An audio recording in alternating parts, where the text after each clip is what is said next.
que culto de ensino e de escola bíblica dominical são os trabalhos que têm mais o potencial de mudar as pessoas. Primeiro, o ritmo, geralmente, na igreja pentecostal, que não é igual em todas as igrejas, o ritmo um pouco mais lento, mais calmo, permite a reflexão. E as palavras que não permitem você refletir, geralmente ela não transforma, ela não gera, mesmo que você sinta alguma coisa, mas é a consciência do que você está ouvindo, o entendimento, a compreensão, é que vai levar a gente a ser examinado, como diz o apóstolo Paulo na passagem que nós lemos no culto de ceia: examine o homem a si mesmo. Se a gente não fizer isso com calma, com segurança, com reflexão, a gente não consegue refletir, a gente não consegue examinar, a gente não consegue analisar nós mesmos, se não for com calma, pensando ponto por ponto.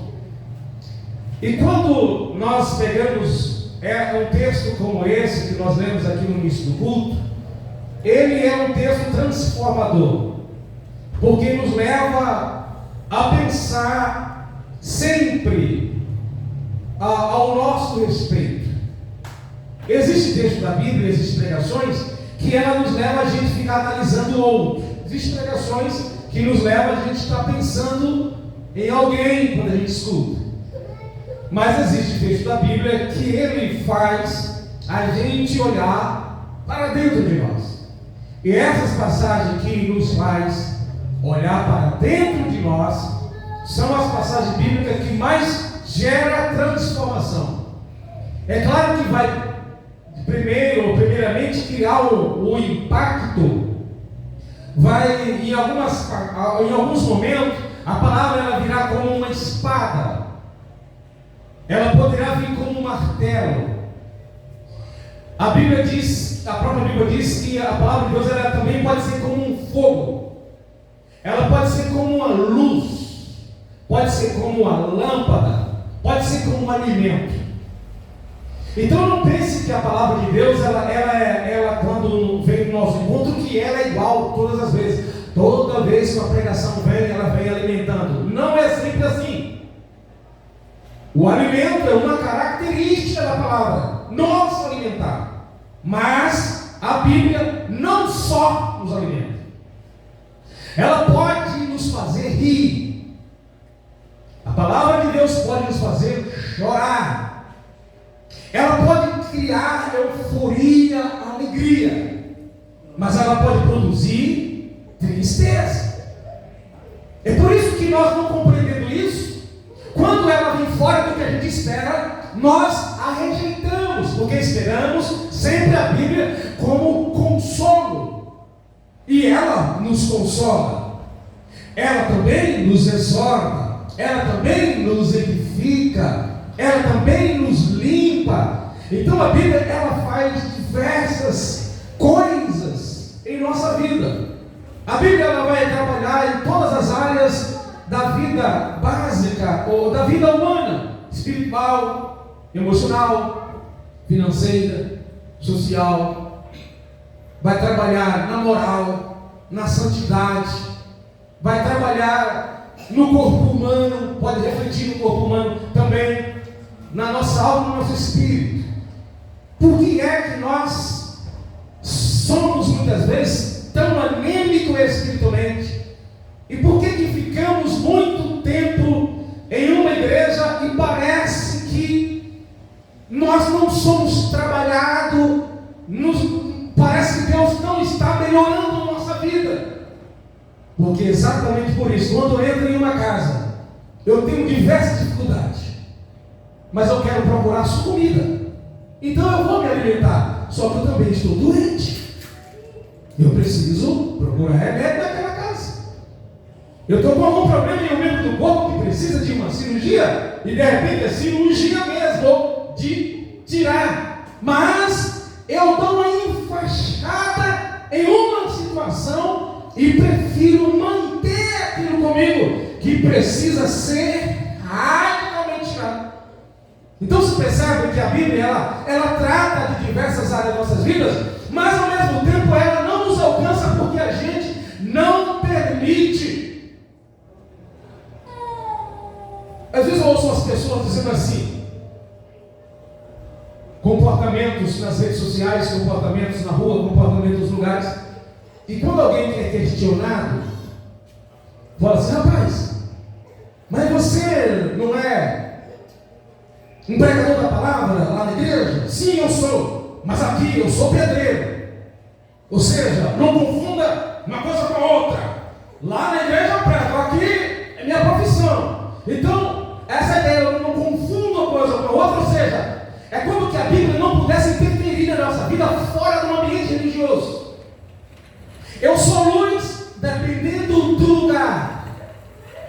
Então assim, na igreja, um dia eu cheguei em um lugar religioso, estava tendo um culto, e tinha dois varões atrás de mim, e os dois tinham muita liberdade para conversar, dois cooperadores, e eles tinham muita liberdade para conversar, tem amizade, eu acho que até hoje. E aí eu não sei que um começou a conversar com o outro atrás de mim, e eles começaram ali, naquela conversa que eles falam de encher o saco do outro, e de repente o outro falou uma palavra tão estranha atrás de mim, um com o outro, que eu não posso dizer aqui para vocês. Tudo bem, se ele está fazendo isso dentro de um lugar de adoração, certo é, categoricamente, que ele faz isso fora do ambiente de igreja, talvez um pouco pior. Entretanto, tem algumas pessoas que não é melhor do que eles, que num ambiente desse, a pessoa é muito santa, ela não quer nem pensar no que é mal aqui dentro, isso está certo, mas quando a gente está fora do ambiente de culto, essa pessoa se sente livre para falar, se sente livre para dizer, para se comportar, e isso é uma situação que diante dos homens, é preferível quem faz bem aqui dentro, se tiver que fazer o mal, faça lá fora, mas diante de Deus, esse que é bem reverente aqui e lá fora não é, para Deus ele é pior do que o outro. Por quê? Porque pelo menos o outro, que é o que é aqui, é lá, não é hipócrita. É profano, mas não é hipócrita. Que a hipocrisia é um dos pecados que Jesus mais condenou na vida dos fariseus quando ele estava aqui. Porque eles eram no templo uma coisa, e fora do templo eles eram outra. E por isso foi o pecado que Jesus mais disse: hipócrita, hipócrita, hipócrita, hipócrita. Eles não tinham um único pecado, não era esse. Pois é, mas muitas vezes é isso que nós somos. Então, mas por que a gente é assim lá e cá, uma coisa e outra? Porque a gente não deixa a palavra de Deus nos cercar em todos os momentos. Quando nós lemos essa passagem, nós vamos ver várias características que nos faz pensar. Quando alguém te questiona, você não ama o próximo, provavelmente você não vai dizer, é verdade, eu não amo. Possivelmente a gente não vai aceitar muito esse questionamento das pessoas. Até porque a gente acha que tudo que se faz pelo outro é por amor. E às vezes não é por amor o que nós fazemos. Em alguns momentos, as pessoas que olham para nós interpretam que as nossas ações é por amor, mas Deus pode dizer que não é. Então o que é isso que as pessoas olham para nós e diz positivo, e Deus olha para nós e diz negativo? É o que eu acabei de dizer para vocês, que Jesus chamou os fariseus, os judeus, naqueles dias. Aqui o versículo 9 diz assim: olha, o amor seja sem qualquer fingimento, não seja fingido, porque às vezes fingimos para que ganhemos com isso elogio das pessoas, para que alguém venha dizer: olha, fulano de tal é uma pessoa que ama as almas, fulano de tal é uma pessoa que ama os pecadores, que ama a esposa. Às vezes o fingimento vem até fingir que ama a esposa, pode ser que finge que ama os filhos. Ah, não, toda mãe ama os filhos. Não, é uma probabilidade. A Bíblia não diz que toda mãe ama. Ele diz que ainda que há uma possibilidade, porque na prática todo mundo vê por aí algumas mães fazendo algumas coisas que significa falta de amor. Nem precisava estar escrito em lugar algum. Então, o amor seja não fingido. Quando a Bíblia diz isso, ela pega a gente de jeito. Porque de vez em quando você vai no aniversário de alguém, chega lá, mostra toda aquela consideração, o que é que você quer que a pessoa pense de você? Que você ama. Mas talvez você foi lá para trocar presente, porque a pessoa te deu um presente no seu aniversário, e por consideração, você vai levar um, mas não está nem com vontade.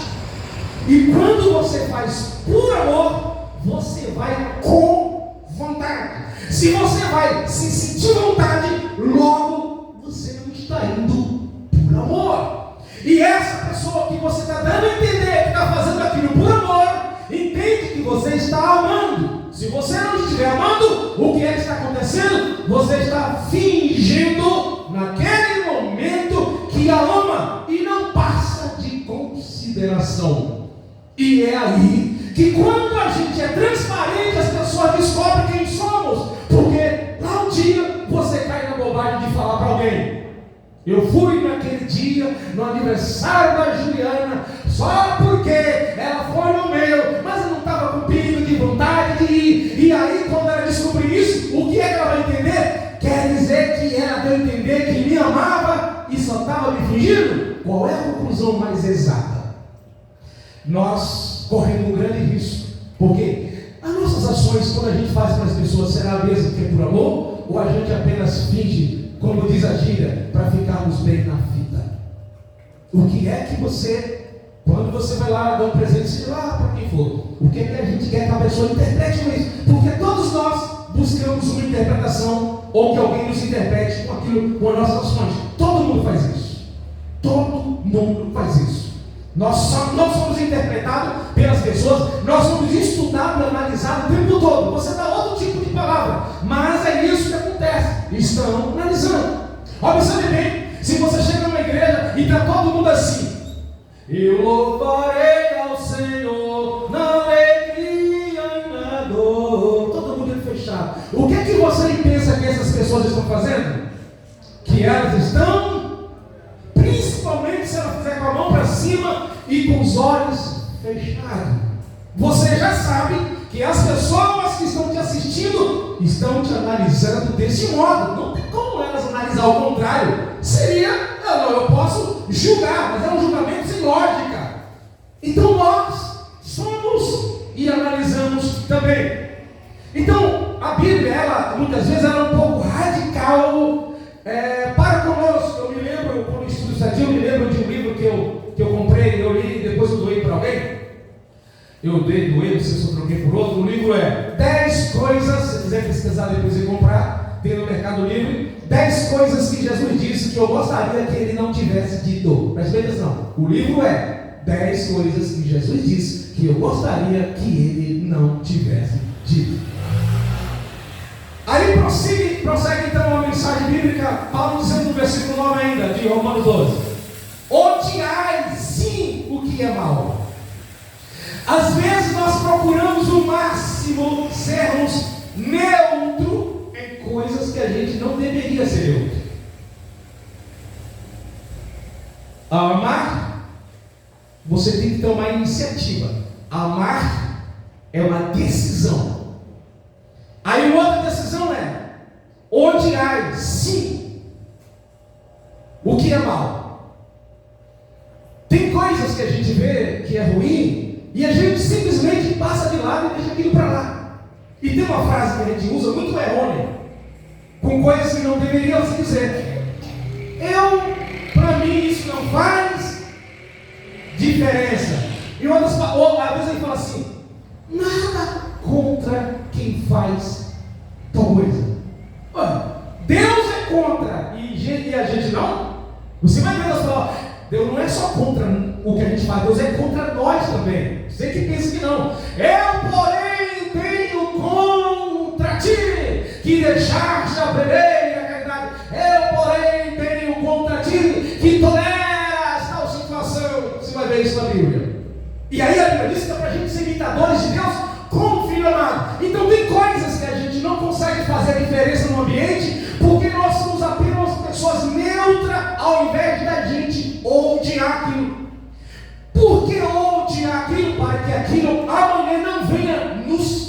contaminar, não venha nos atingir e possamos, no ambiente em que aquele mal está, fazer a diferença. Porque quando você odiar o que é mal, você vai se levantar protestando contra aquela situação. Se eu sou neutro, para mim tanto faz. Eu entro pelo caminho da conivência e o ambiente que estou, mesmo com minha santidade, não consigo alterar nada. E aí a gente, não alterando nada, as pessoas do nosso lado não receberão o brilho do Espírito que há em nós. Veja que Paulo diz no capítulo 7 da primeira carta aos Coríntios, que a mulher tem a capacidade de santificar o marido, e o marido santificar a mulher descrente. Como? Não é pregando. Naquele caso ali, é com a própria conduta. O próprio apóstolo Pedro também fala, se uma mulher tem um marido descrente e ele não escuta ela pregando no ouvido dele, que ela possa conquistar ele com seu homem, humanidade interior. Isso não é ser diferente, mas que as suas atitudes, se não puder ser diretamente, indiretamente ela tem que impactar a outra pessoa. Então, eu preciso odiar o que é mal e apegar-se ao bem. No original, essa palavra, apegar ao bem, é como algo, não sei se vocês aqui já fizeram, mas no interior, como é a cola, como uma mãe quer colar um papel no outro no interior, lá na roça. Não tem Tenaz, não tem Superbond, não tem Durapox. Qual é o tipo de cola que a gente faz? A gente pega a farinha, bem fininha, coloca um pouquinho de água, mexe, faz aquele mingauzinho, cola. Não existe cola para papel mais segura do que essa. Você nunca vai conseguir escolar, vai sair só rasgado. E no original é como apegar-se ao bem, é você colar, você se apegar às coisas boas de maneira tal que ninguém consiga soltar. Para soltar, teria que uma se rasgar na outra. Então isso é apegar-se ao bem. Nós até nos apegamos ao bem, mas de forma muito supérflua. A gente está ligado nas coisas boas. Hoje, quando é amanhã, a gente já não está tão assim. Existem pessoas que falam assim, que tem dia que nós somos crentes, que nós acreditamos que hoje, se Jesus vier, eu serei arrebatado. Quando é no outro dia, você já está orando, Jesus volta amanhã, porque hoje eu não acredito muito, sou surdo. Já aconteceu isso com você? Então nós temos que nos apegar. Você percebe que tudo que Paulo está falando aqui é algo com intensidade. Se nós não formos intensos no nosso servir a Deus, a gente não consegue. Por quê? Porque você tem demônios 24 horas torcendo contra sua vida, dizendo não, desanimando, perturbando a sua mente, usando pessoas, usando você mesmo. Você está entendendo? Tem hora que você fala que é o cão e não, tem hora que é você mesmo que está sendo o problema. E aí você tem a carne do outro lado, e como junta a inclinação carnal, essa inclinação pecaminosa que nós temos, junto com o demônio, irmão. Quem é que pode com isso? É só Jesus que pode com você, irmão. Só Deus que pode conosco. Imagina Deus olhando para o ser humano assim: camarada, é ruim de nascença, porque a Bíblia diz que o ser humano é mau, já nasce. Aí vem os demônios, entra nele, pronto. Qual é o outro ser? Nem anjo dá jeito, nem Gabriel, nem Arcano, nem Zerafim dá jeito de você. Só mesmo, por isso que a Bíblia diz que o Espírito Santo é que convence o homem do justiça, do juízo e do pecado. É só ele, sabe por quê? Porque o anjo não consegue entrar em ninguém. Anjo não possui ninguém, mas o Espírito Santo, ele entra no Espírito, passa pela alma, chega no corpo e transforma o ser humano e manda todos os demônios sair de lá. Glória a Deus. Então é isso mesmo, Deus. Mas ele vai dizendo coisas que a gente não gosta muito. O negócio de odiar o mal. A gente odeia aquilo que a gente não gosta, mas tem coisa que é mal e a gente gosta. Odeia aquilo que você não gosta. Isso seria redundância. A questão aqui é odiar aquilo que é de caráter ruim, mesmo que você goste. Ou você pensa que se tudo que é doce tudo que a gente não gosta, ou é porque é mal por si só, ou tudo que a gente gosta é porque é bom. Não, tem coisa, irmãos, que não vale nada e a gente fica paquerando. Tem vitrine do diabo para tudo quanto é lugar e a gente tem que vigiar para não ficar olhando para lá. Estou falando de diversas maneiras. O diabo sai colocando as vitrine. Para que é que se usa vitrine, pelo amor de Deus? Vitrine é para quê? Oferecer o produto. Atenção, dentro da vitrine geralmente não é bonito, porque quando você pega, sempre a vitrine tem um pouquinho de ilusão, brilho, flores, luzes, pisca-pisca. Coloca na vitrine o negócio com o lado menorzinho que tem para você. É que nem carne que parece que é contra filé, mas não é. O camarada pega aquela carne bonita, coloca lá dentro daquele negócio lá, e o açougueiro ele não pega a carne e pendura lá, não. Ele pega o lado bonitinho, e o lado ruim fica para ele. E você vai comprar, é pela parte que está virada para você. O diabo ele não quer mostrar o lado negativo, mostra o lado bonito. Aí você chega assim, ó, ao invés de pedir para o açougueiro, deixa eu ver se está de carne aí, você tem que pedir para ele, tira aí, vira assim, não. Eu quero aquela ali, aquela manta de carne. É assim que o diabo faz. E a gente vai pelos olhos, a gente vai pelo que vê, e aí a gente acaba não descobrindo. E depois que você é atraído por alguma coisa, ficará difícil você julgar se aquilo é bom ou não, porque aquilo já tomou conta do seu coração. É igual a pessoa quando se apaixona por gente ruim. Uma moça se apaixona pelo rapaz ruim, porque tem rapaz que é ruim, ou o rapaz pela moça ruim, porque tem mesmo, né? Depois que se apaixona, o pai e a mãe podem dizer o que for, pode mostrar lá da pelanca, pode mostrar da cultura, pode mostrar e daí quem vai casar só não, a senhora que está vendo coisa demais, às vezes tem uma sogra que vê coisa demais também, mas depois que é enganado os olhos, meus irmãos, depois que fala, depois para convencer o Kiko que a bola não é quadrada, que a bola é redonda, não dá certo mais. Então, olha outra coisa aqui, ó, no versículo 10: preferindo dar honra às outras pessoas mais do que a si próprio. Se tem uma coisa que nós somos ruins, é honrar as pessoas, a não ser que a gente queira honrar para ser honrado. Não é amar, porque eu nunca disse você amar os outros mais do que a si próprio, mas honrar que posso dar preferência. Você chegar num ambiente, 2 pastores, e tem 2 cadeiras que é por 2 pastores. Tem uma cadeira para 2 pastores, e os 2 pastores vão decidir quem vai sentar. Vamos ver quem primeiro vai dizer: senta você. 2 pastores lá, e só tem uma cadeira. Vai sentar só um, o outro vai ficar olhando. E eles 2 vão decidir: quero ver quem vai falar primeiro. Sente você. No sentido de honrar. Eu não estou falando porque está considerando doendo, estou falando no sentido de honra.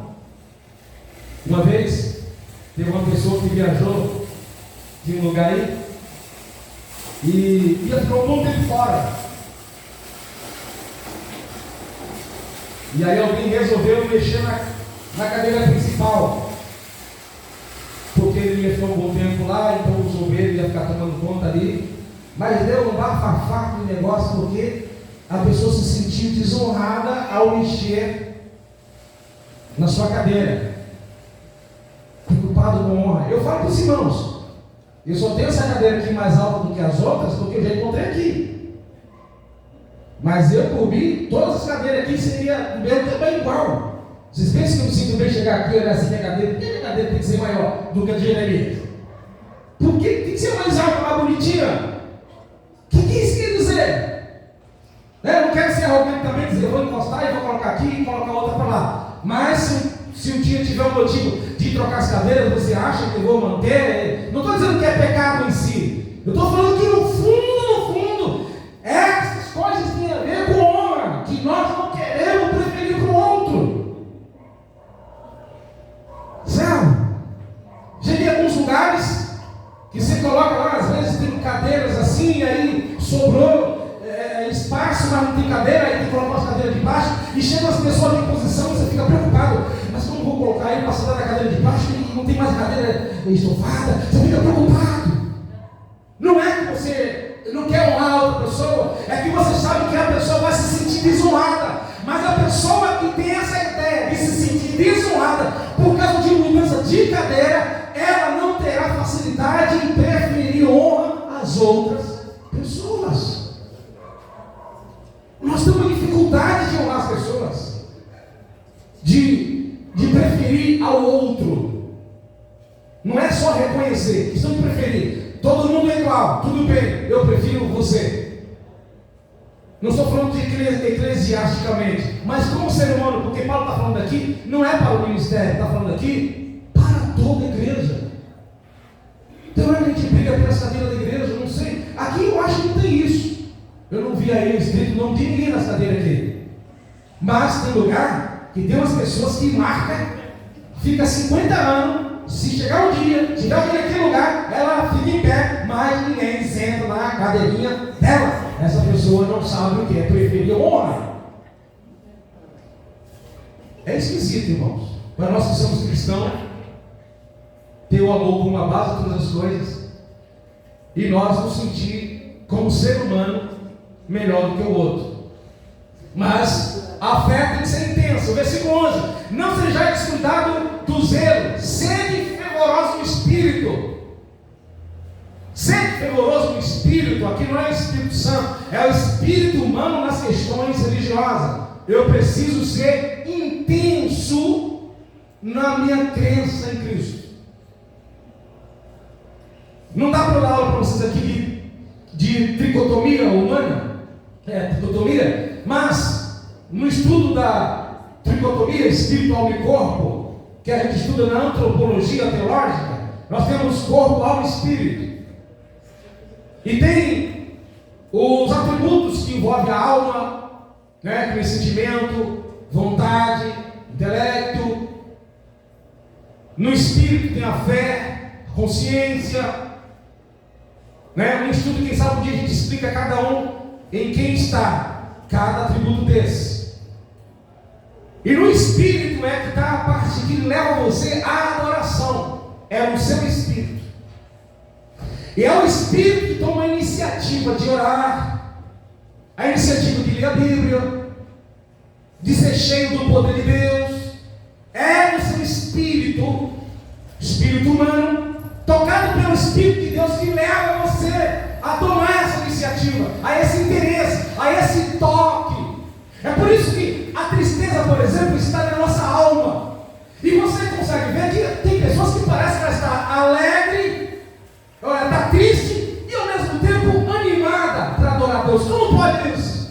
É porque a tristeza está na sua alma, mas a iniciativa de adorar está no espírito. E o espírito é a parte mais profunda do homem. Se ele estiver sustentado, a própria alma é conduzida pela influência do seu espírito que está cheio de Deus. Então, por isso, como pode uma pessoa triste ao mesmo tempo estar animada para servir a Deus? Porque não é com a alma que vem a iniciativa de se orar. Então diz, fervoroso no espírito. Então, Paulo está recomendando.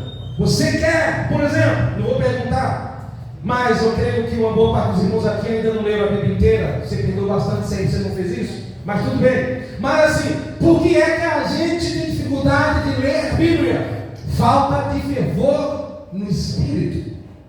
Porque aí a alma, onde está sede as emoções, sentimentos e intelecto, acaba governando o mundo do seu espírito, que é de adoração. E você pode ser intelectual, pode ser uma pessoa equilibradamente, emocionalmente, mas como adorador, mimado.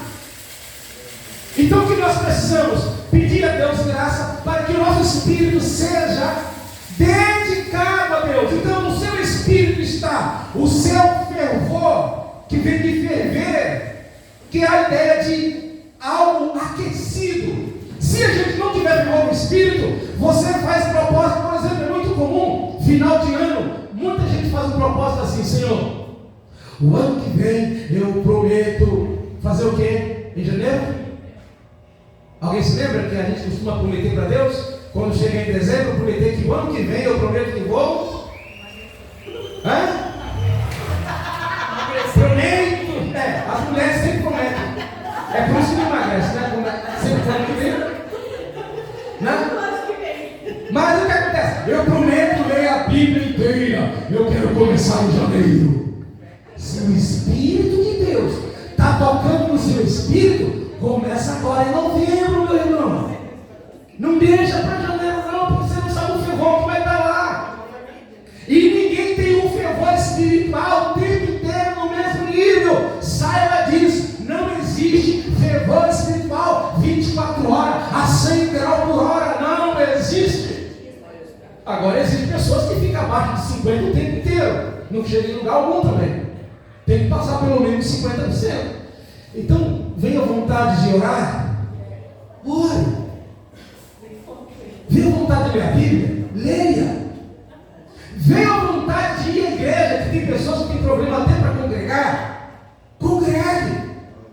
Tem problema de evangelizar? Irmãos, sua carne e os demônios não te convidam para orar. Sua carne e demônio não te convida para ler a Bíblia.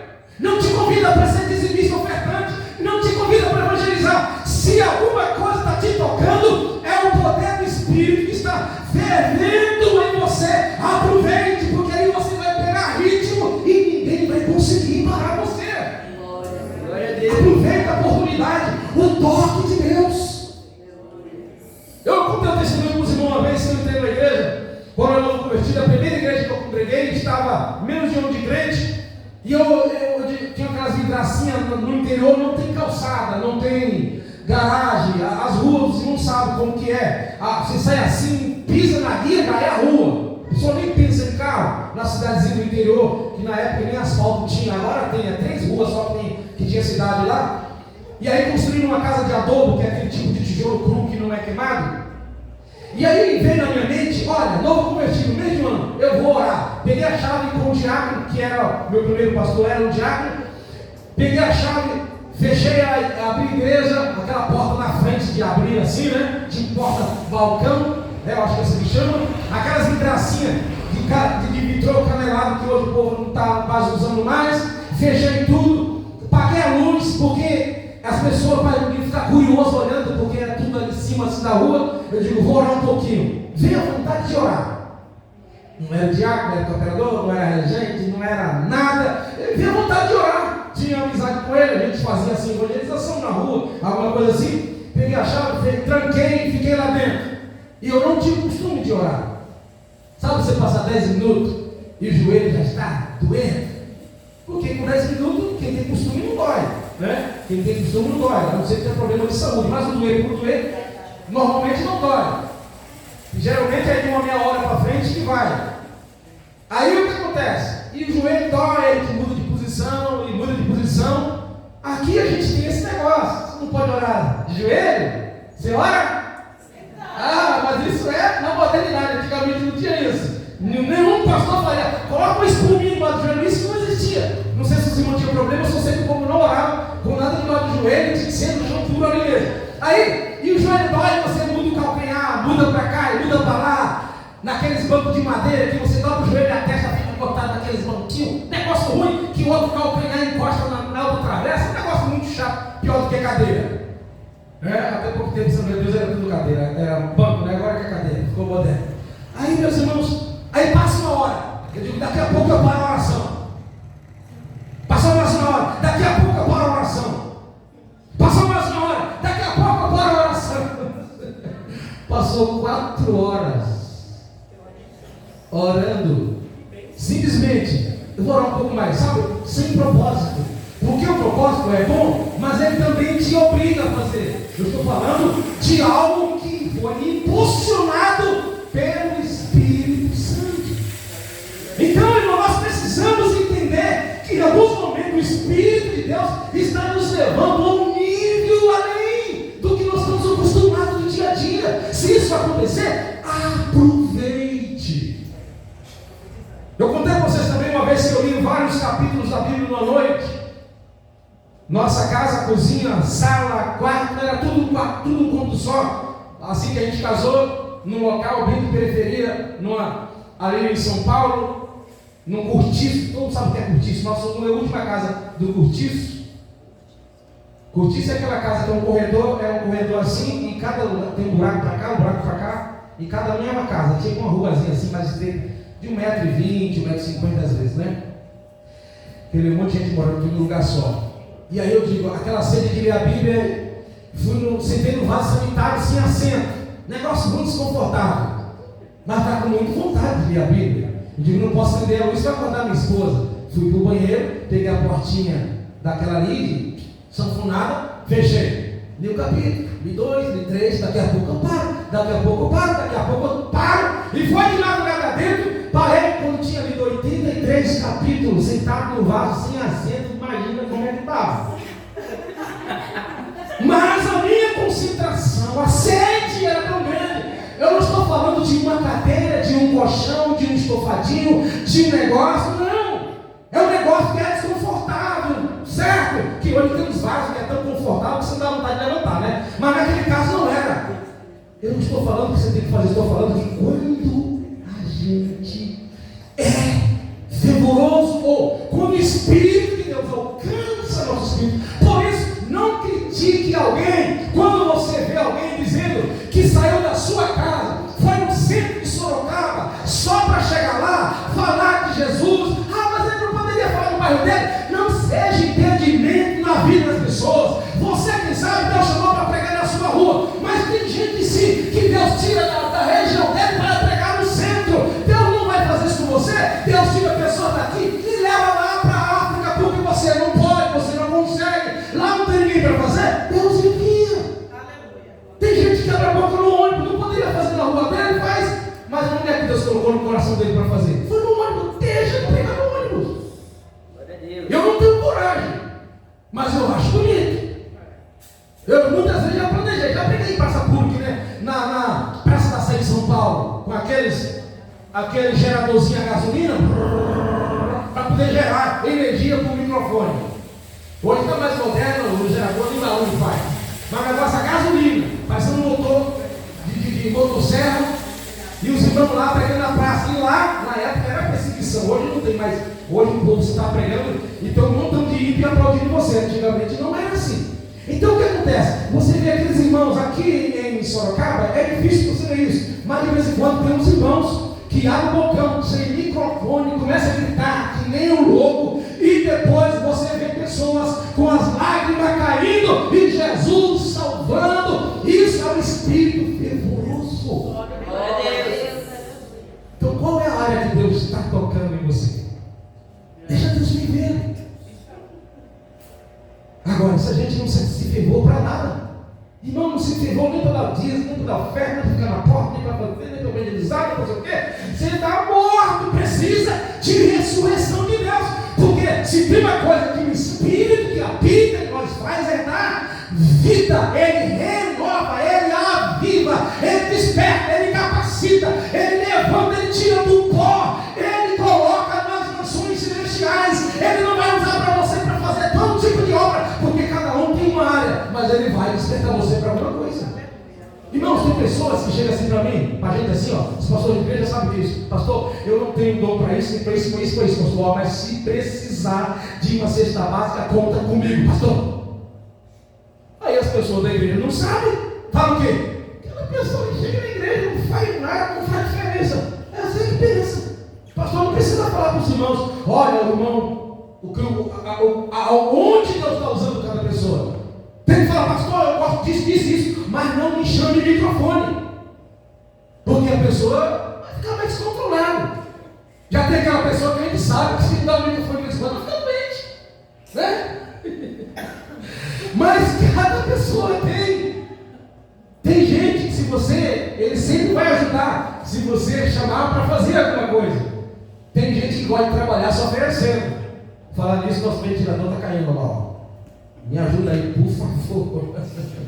Tá? Ventilador, vamos lá para o pastor. Então, nos ajuda aí. Cuidado aí, jovem. Não liguei não. O ventilador está querendo esquentar.